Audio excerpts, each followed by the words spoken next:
preparation of a legacy.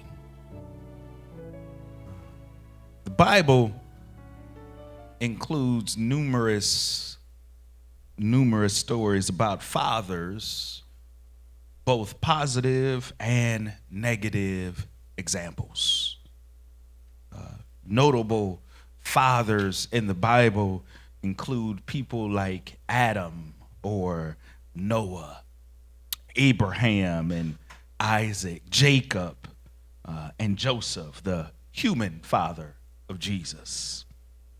These stories illustrate the complexities of fatherhood, including faithfulness, obedience, discipline, and leadership. Some examples of those fathers that I have aforementioned are Abraham. Y'all know Abraham.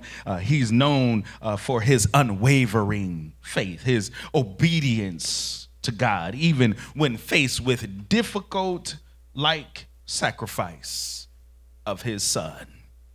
Y'all know David. Y'all also know Noah. Noah is the righteousness and obedience to God led to preservation of humanity during the flood, demonstrating the importance of following God.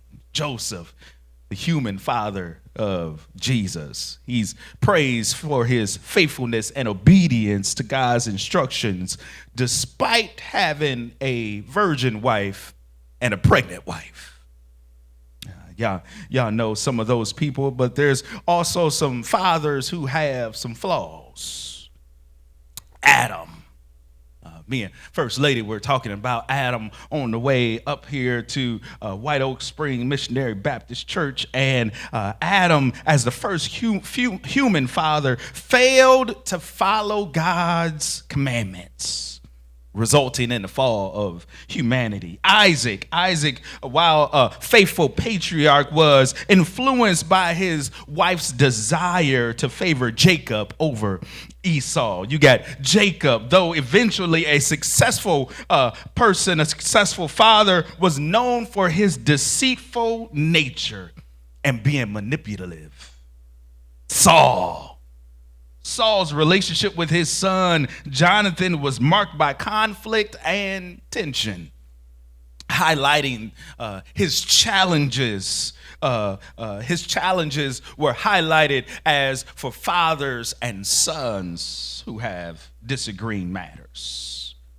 Eli failed to restrain his sons from doing wickedness, demonstrating the importance of fathers disciplining their children in the righteousness. Now, these stories of these fathers offer so many different valuable lessons about the role and responsibilities of fathers. You got faithfulness and obedience from Abraham and Noah, protection and provision from Noah, spiritual leadership from David, discipline and correction, forgiveness and love from people like the prodigal son that Jesus talked about. But here in 1 Chronicles chapter 22, here we find David instructing his son to finish what he started. He charged David with the building of the temple. David told him that he wanted to do it. David told Solomon, he said, hey, listen, I want to finish what I started. He wanted to complete the task that God gave him. But in this case, in the answer to David's prayer, God told him no. David prayed to God, asking him to let him do the temple, to finish the temple. God told him no. God had already predestined Solomon to be the one to finish the temple. David wanted to finish it, but God told him that his hands were too dirty to be able to finish what he had done. Now, hold on. We're talking about David. Y'all know David. David is the one they talk about, the man after God's own heart. God told David that his hands were too dirty to build the temple. David had too much blood on his hands. See, David was a man of war from a very young age. David started killing giants when he was young, and he did things to save Israel that God had told him to do, but he also did some stuff that God didn't tell him to do. And it wasn't because David did it on his own. It was because God was instructing him along the way. But that didn't mean, watch this, that didn't mean that he was less than to be used by God. Can I help a father in here real quick? With something you may be struggling with. God positioned you to do some things for the protection of those who's coming after you. I understand your life may not have turned out the way you thought it was going to turn out. You may have not been the father that you thought you were going to be. You may not have done some of the things the right way, but the truth of the matter is somebody's got to do the dirty work. Somebody's got to be the person who is able to do the things that God calls them to do in order for the people to come after you to be protected. That does not mean that you are not able to be used by God. God needs someone to be able to do the work that no one else wants to do, or someone that is willing to do it in order to make sure that the work gets done. Now, the reason my daddy worked in that factory for so long is so that I wouldn't have to. The reason my grandparents didn't go to school was so that my mom and my dad could go to school. The reason why Big Mama and them washed that white lady clothes is so that you wouldn't have to fold someone else's clothes. The reason your great-grands worked in that field, the reason they took being called Negro and colored is so that your children wouldn't have to endure it. The reason your ancestors were slaves, were beaten, were cussed at, were ridiculed, were lynched, were separated from their families is so that you wouldn't have to be. The lives you're living now is because there was somebody that had to do the things that you wouldn't be able to do. And as parents, we should be willing to do the hard and dirty and less than things so that our children wouldn't have to go through it. And I will be honest, I've never had to see my parents get off the sidewalk to allow somebody else to pass by. I've never had to watch my grandparents look down at the ground in order to not to make eye contact with somebody of a lighter hue that was speaking with them. I have, though, had to see my parents work for what they deserved. I have had to see my mother not mentioned in the newspaper along with the other kids because of the color of her skin and not because of her academic prowess. I have had to hear about my dad working in that factory trying to get ahead while being discriminated against. I have had to hear about gifted test lines being moved because my brother and my sisters and us, we passed the test so far that they had to move the lines a little bit further. I have had to hear about teachers you people in my classroom. We all have had to deal with or face some things that our children will never have to deal with. And David is setting up his son Solomon to finish the temple because of the things he had done before that prevented him from finishing it for God. Fathers, here's your word for today. Build a legacy for your children. Build a legacy for your children. Here's how David built a legacy. First thing David did is David used preparation. preparation. It's right here in the text. Right here in the text, beginning at verse 5. Verse 5, David said, "My son Solomon is still young and inexperienced, and since the temple to be built for the Lord must be a magnificent structure, famous and glorious throughout the world, I would begin making preparations for it now." So David collected vast amounts of building materials before his death. That's verse 5. And in order to understand this, you will have to go back to 2 Samuel chapter 7, where David says to the prophet Nathan, "Here I am living in a palace, while the ark of the covenant, the ark of God, is in a tent." I believe that as fathers, we all have said this about our children. They will not have to go through what I went through. They will not have to struggle like I struggled. I want them to live a better life. I want them to have more than I had. I want them to have a better education than I had. I want them to be able to live in a better place than we lived. I want more for my children. And look at what David does in response to God. He makes preparation for a house to be built for the Lord. Don't miss it. David lays the foundation for his son to build upon and to build the temple of the Lord. And now, this is not to say that what we did as fathers wasn't good enough, but it is to say that our foundation is what needs to be built upon. Truth of the matter is that when God gives you the person or persons to finish the work, that he has selected them because because of how he has already selected them, they will receive more instruction from God. Our job, your job, is to lay the foundation for them. While the plans that you gave them are amazing and makes it easier, it does not mean that the work that your children will have to do will only be what you gave them. God gave you what you are to give to them. Allow God to do the rest.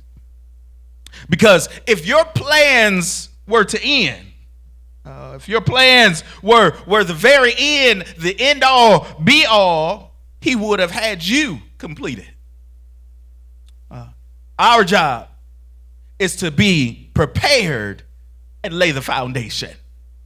Don't miss it, because it says that David went and got all of these materials, had plans already drawn up, had the architecture plans already made up of how the measurements and the things were supposed to fit in the temple. And the only thing that Solomon had to do was follow the plan. I'm not sure about you, but I got some of those kids that I give a plan to.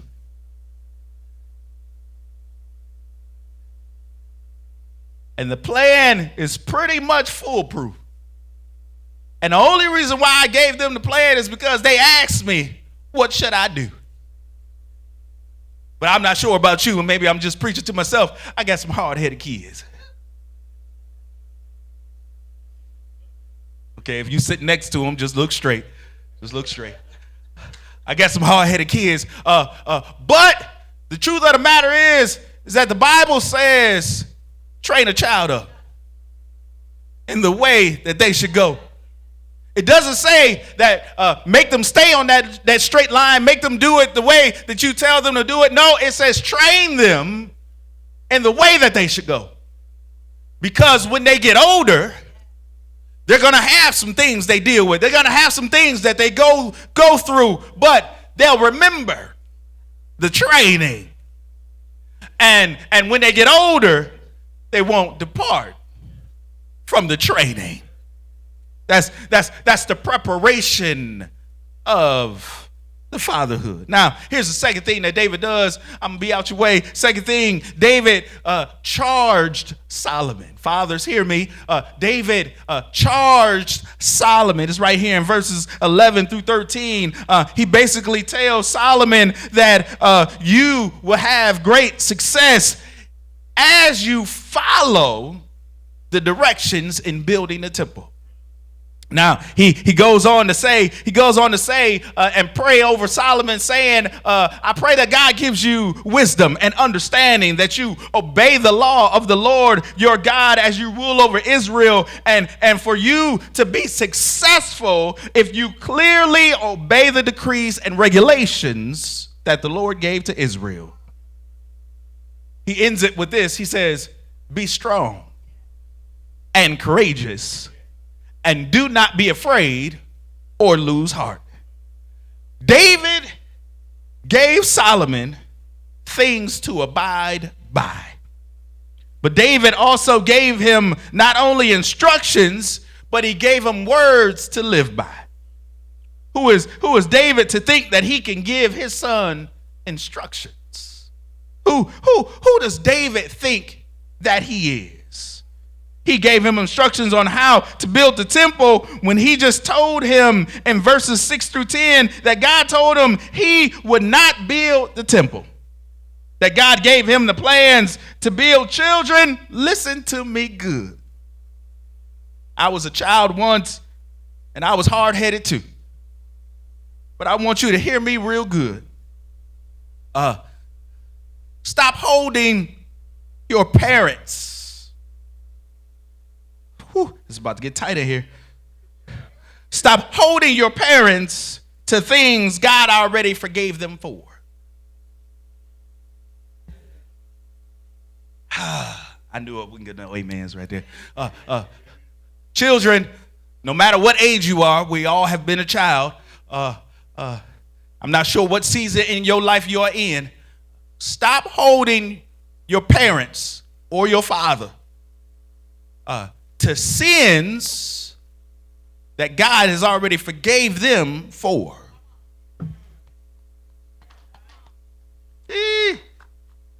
Yeah. Just because what you saw from the outside looked like he was doing or they were doing something wrong, and they probably were, but how they were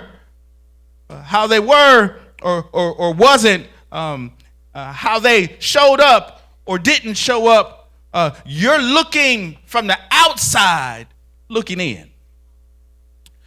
You don't know what they had to do or had to go through, or, watch this, were not able to do in order to get you where you are.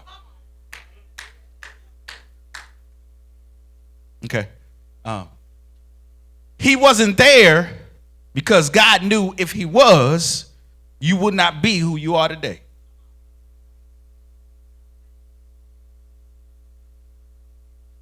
I'm sorry. Just listen to me.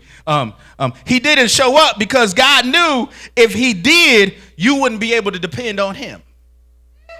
You would depend on your earthly father.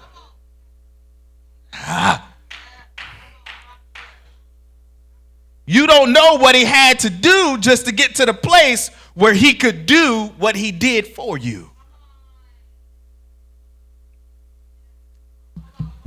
Okay. You don't know what happened. You looking from the outside looking in. You don't know what he dealt with. You don't know what they had to go through. You don't know what happened. This is what I want you to see. Solomon didn't complain about what David told him. Solomon didn't say, no, I ain't building it, you build it. God told you to build it, and he said you can't build it because of how dirty your hands are. Solomon didn't start throwing stuff back in David's face.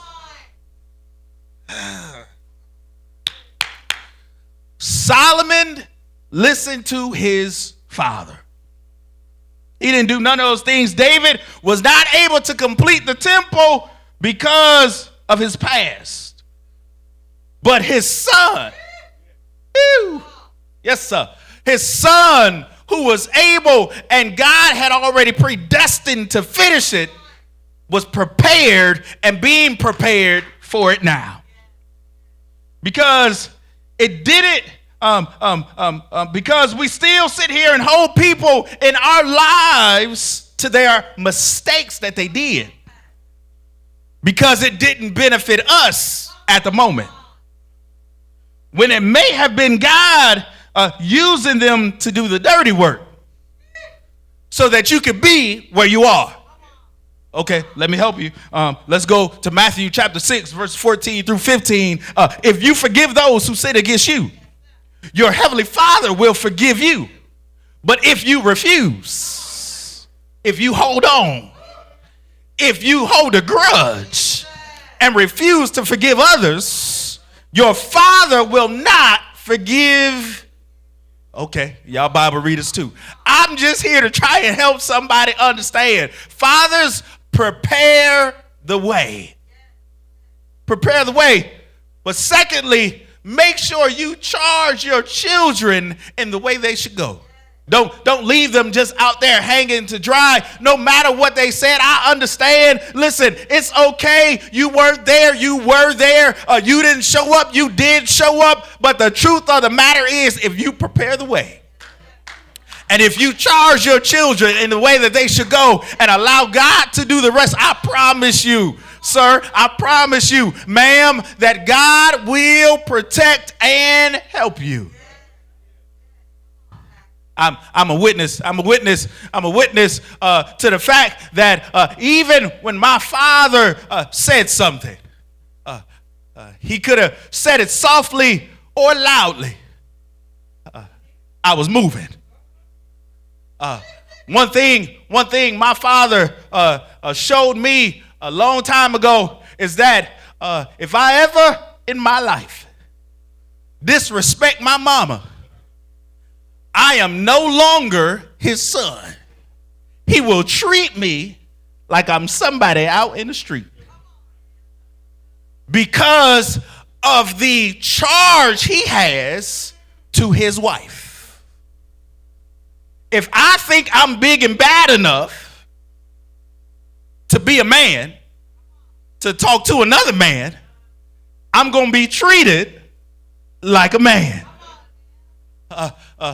Fathers, train your children. Discipline your children. Charge your children.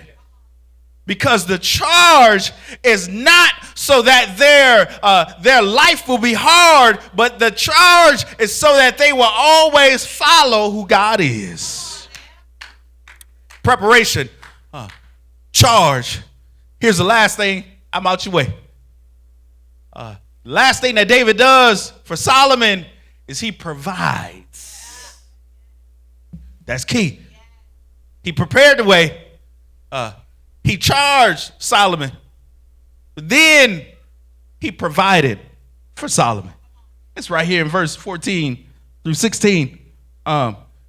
This is the part that I love. In the very beginning, the very first words, David says, I have worked hard to provide materials for the building of the temple.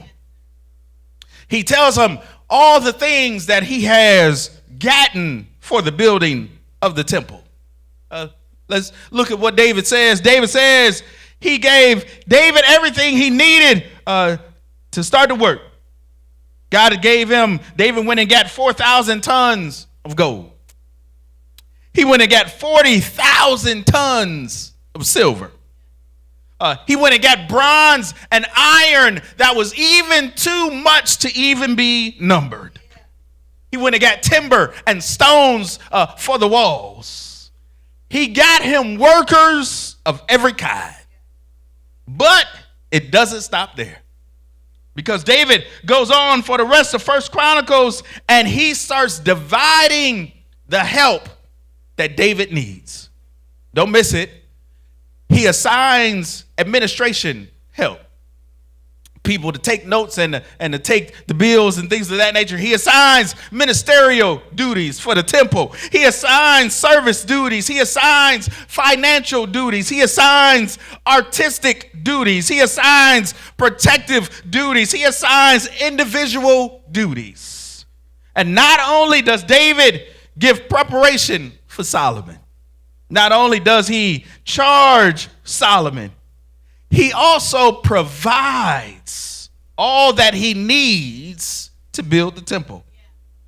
Fathers, here's my charge to you. Prepare the future of who will carry out the plan. Charge them to follow the Lord's way. Provide as much as you can to finish the work. And I just want to tell somebody who's a father that once you provide and once you charge them and once you prepare them, everything will be okay. Happy Father's Day to everyone here at White Oak Spring. I hope that you're celebrated in the way that you should be. If not, I want to celebrate with you right now. Because I know that you had to endure some things to get here. I know you had to be the bad guy sometimes. I know you had to be the person that did the things that nobody else would do. I know you did the best that you could, and I know that you're still trying to make it do what it do. I know as fathers, you get tired sometimes. I know it seems that you're not making any progress sometimes, but hang in there and let God show you and lead you and guide you in the way that you should go.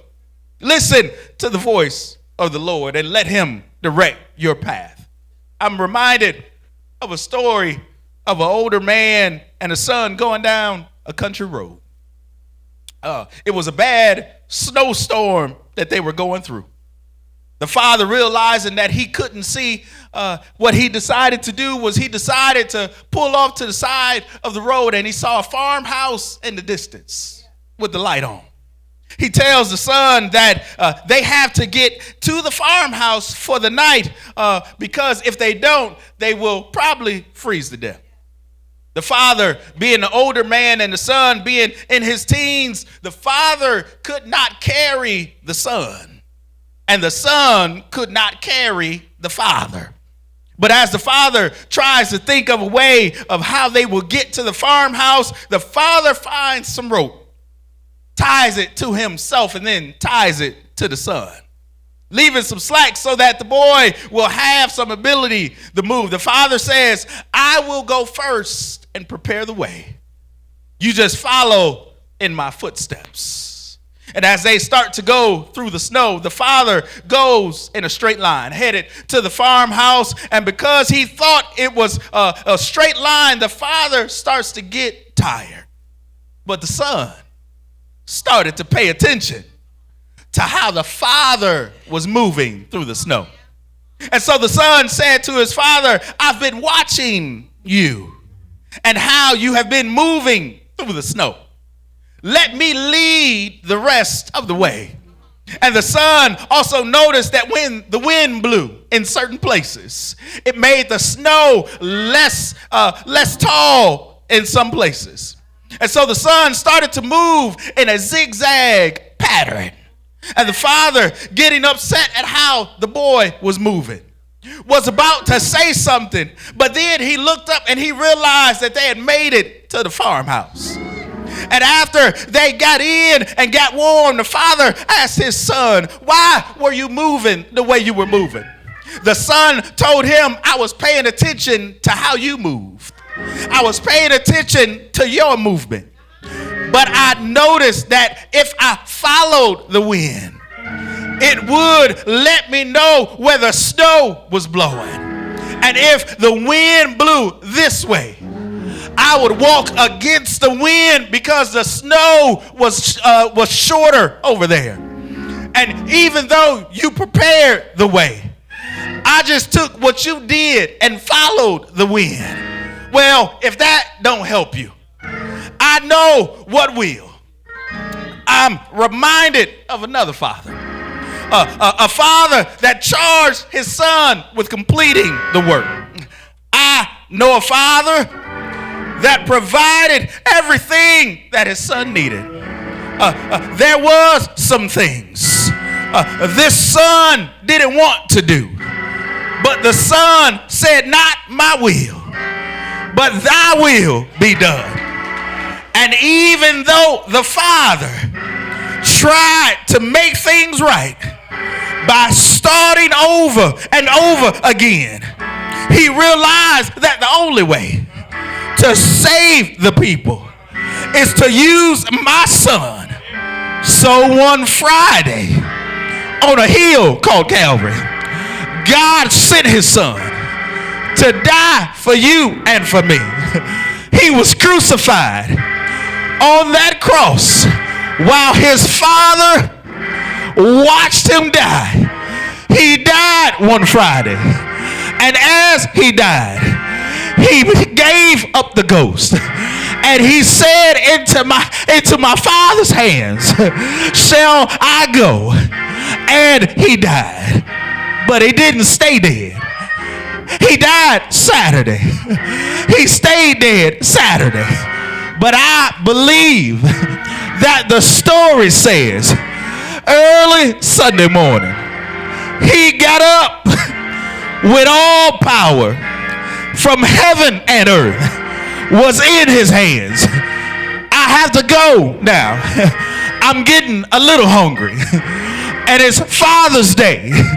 So I get to pick where we go to eat. So good morning, White Oak Spring. Happy Father's Day to all the fathers. But I want to leave you with one thing. If I could help you along the way, fathers, build a legacy. Fathers, build a legacy.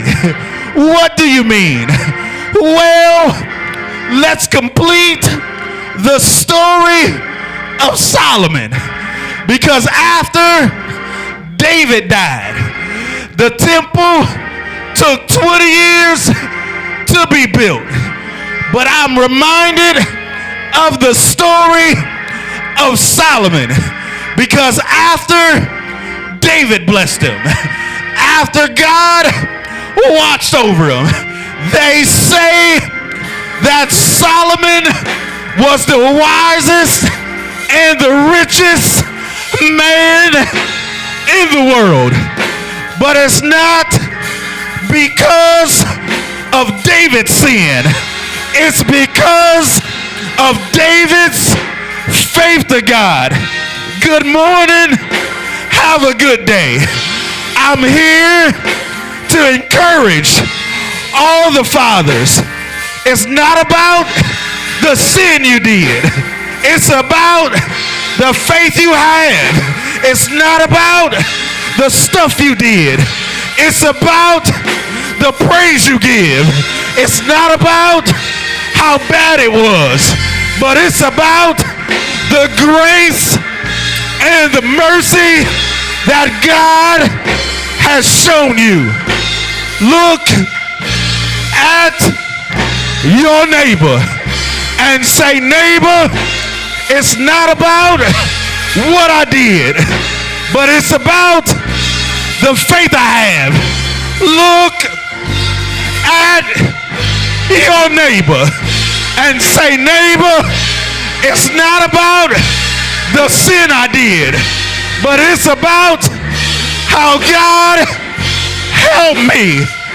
Look at your neighbor and say, neighbor, it is because the grace of God that covers me every day. I need you to look at your neighbor. Say, neighbor, Oh, neighbor, it is because God is so great. I'll praise him all by myself. God has been good to me. I may not have done everything the right way.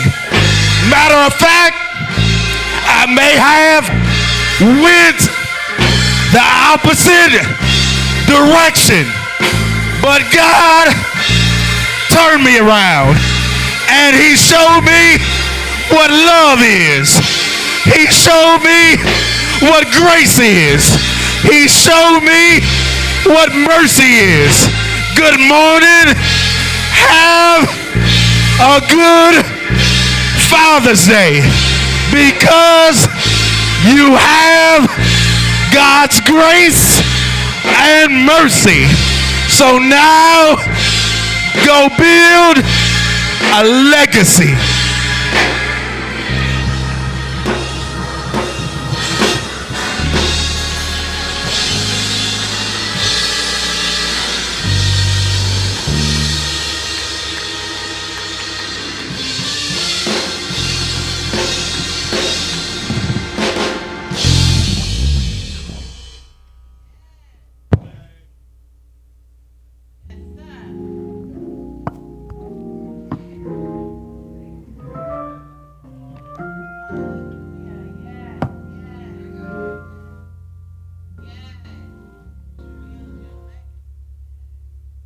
Fathers,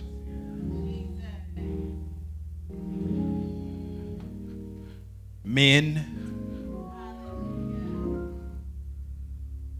we hold a lot of stuff in. We don't share a lot about our emotions and our feelings. And there's some stuff that you've had to deal with dealing with your children as a father. I want to help you understand that what has happened. You can't change it. You don't have a DeLorean from 1985 with a flux capacitor in the back. That's Back to the Future. Y'all missed it? Okay. Y'all don't have one of those to go back and to change time. And if you did, you might change something that they needed. Live now. Live now. Don't forget, at the bottom of verse 16, he says, now go build it. Now go build it. Whatever happened, happened. But now go build it. I've prepared the way. Prepare the way. I've charged you. I've prayed over you. I've given you everything that you needed. Now go build it. Start building. It's never too late to start your legacy. Because the truth of the matter is, what you may not have known, they may know. And they could take what you have left and build upon it. Your job is to build the foundation.